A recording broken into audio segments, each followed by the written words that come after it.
రైతును రాజులా చూసుకుంటానన్న రేవంత్ రెడ్డి గద్దెనెక్కిన తర్వాత రేవంత్ రెడ్డి మాటలు నీటి ముట్టలు అయ్యాయని తొలి జడ్పీ చైర్పర్సన్ వసంత సురేష్ అన్నారు. సారంగాపూర్ మండలం రేచపల్లి గ్రామంలో బీఆర్ఎస్ నాయకులతో కలిసి ఆమె మీడియాతో మాట్లాడారు. రేచపల్లి గ్రామం అంటేనే రైతు ఆధారిత గ్రామం అని, తమ గ్రామంలో జరుగుతున్న స్వామివారి కళ్యాణం చూడాలా లేకుంటే కరెంటు ఎప్పుడు వస్తుందా అని కరెంటు కోసం ఎదురు చూడాలని అక్కడ రైతులు అంటున్నారని ఆమె అన్నారు. తీవ్ర విద్యుత్ సంక్షోభంతో రైతులందరూ ఆగం చెందుతున్నారని పేర్కొన్నారు. నాట్ల సమయంలో కరెంటు కోతలు విధించడం సరైంది కాదని అన్నారు. కాంగ్రెస్ ప్రభుత్వంలో రైతులు నీళ్లు లేక, కరెంట్ లేక, ఎరువులు విత్తనాలు లేక ఇబ్బంది పడుతున్నారని, గత 10 సంవత్సరాలు కేసీఆర్ హయాంలో ఉచిత 24 గంటల నాణ్యమైన కరెంట్ ఇచ్చినప్పుడు కాంగ్రెస్ ప్రభుత్వంలో ఎందుకు ఇవ్వలేకపోతున్నారని ఆమె సూటిగా ప్రశ్నించారు. బీఆర్ఎస్ హయాంలో భూమికి భారమయ్యేంత పంట పండించి రైతును రాజులు చేసిన ఘనత కేసీఆర్ కు దక్కుమని ఆమె పేర్కొన్నారు.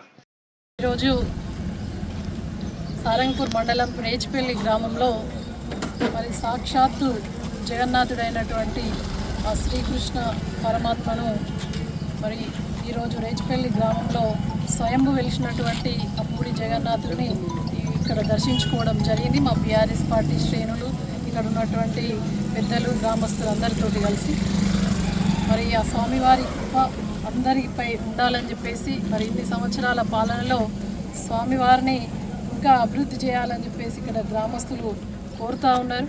మరి దానితో పాటుగా మేమందరం దర్శనం చేసుకొని వచ్చిన అనంతరం ఇక్కడ ఉన్న వారందరూ కూడా రైతులే ఇక్కడ రైతు బొమ్మ సాక్షిగా ఎడ్ల బండి ఎడ్లుతో పాటు ఉన్నటువంటి రైతు సాక్షిగా ఇక్కడ ఉన్నటువంటి రైతులందరూ కూడా మరి రేచపల్లి గ్రామం అతిపెద్ద గ్రామం, ఇవాళ సారంగపూర్ మండలంలోనే మరి అభ్యుదయ గ్రామమైనటువంటి రైతులు, మళ్ళీ రైతు ఆధారితంగా ఉండేటువంటి ఈ రేచపల్లి గ్రామంలో మరి చాలామంది రైతులు ఏమంటున్నారంటే, ఇవాళ మా ఊర్లో కళ్యాణం ఉంది, ఆ దేవుని కళ్యాణం కాడ చూసుడా, మళ్ళా కరెంట్ ఎప్పుడు ఇస్తాడో మరి ఎప్పుడు బంద్ అవుతాడో తెలియని పరిస్థితిలో అయోమయంలో రైతులు ఉన్నారు. తీవ్ర విద్యుత్ సంక్షోభంలో ఇవాళ రైతులు ఆవేదన చెందుతూ ఉన్నారు.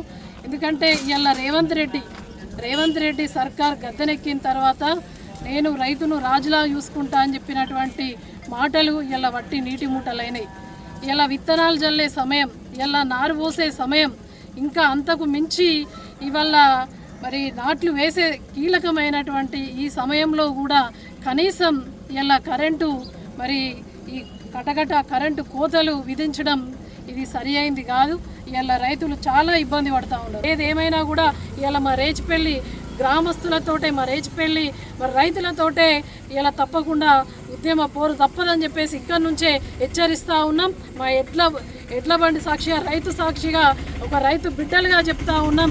నువ్వు రైతుకు ఏదైతే విద్యుత్తును మరి సరిగ్గా ఇస్తలేవో, గత ప్రభుత్వంలో ఎట్లిచ్చిండు మన కేసీఆర్ గారు, ఈ ప్రభుత్వంలో రేవంత్ రెడ్డిగా నువ్వు ముఖ్యమంత్రిగా ఉన్నావు కదా, గతంలో కేసీఆర్ ముఖ్యమంత్రి, ఇప్పుడు నువ్వు ముఖ్యమంత్రివే, మరి ఎందుకు నీకు చేతనైతే లేదు? కేసీఆర్ హయాంలో ఎందుకు 24 గంటలు వచ్చింది కరెంటు, ఇవాళ నీ ప్రభుత్వంలో నువ్వు ఎందుకు ఇస్తలేవని చెప్పేసి ప్రశ్నిస్తూ ఉన్నాం.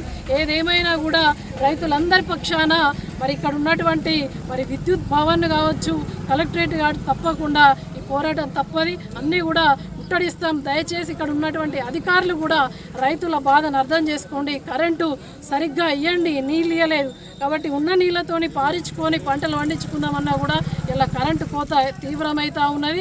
దయచేసి రేవంత్ రెడ్డి ఆంధ్రవాడు, ఇప్పుడు ఆంధ్ర వాళ్లకు మరి ఇవాళ చంద్రబాబు నాయుడికి శిష్యునిగా ఉన్నటువంటి రేవంత్ రెడ్డికి తెలంగాణ వాళ్ళ మీద ప్రేమ ఉండేది. అటువంటి నాయకుడు ఇవాళ ముఖ్యమంత్రి అయింది కాబట్టి రేవంత్ రెడ్డి రావడమే ఒక సంక్షోభం. దయచేసి ఇవాళ ఉన్నటువంటి ప్రభుత్వం కావచ్చు, అధికారులు కావచ్చు, రైతుల బాధను అర్థం చేసుకొని మరి నాణ్యమైన కరెంటుని ఇవ్వాలని చెప్పేసి డిమాండ్ చేస్తూ ఉన్నాం. మరొక్కటి గుర్తుపెట్టుకోలే, రైతు బాగుంటేనే ఈ దేశం బాగుంటుంది, రైతు ఏడ్చిన రాజ్యం ఎద్దేసిన వ్యవసాయం బాగుండదనే సామెత ఉన్నది.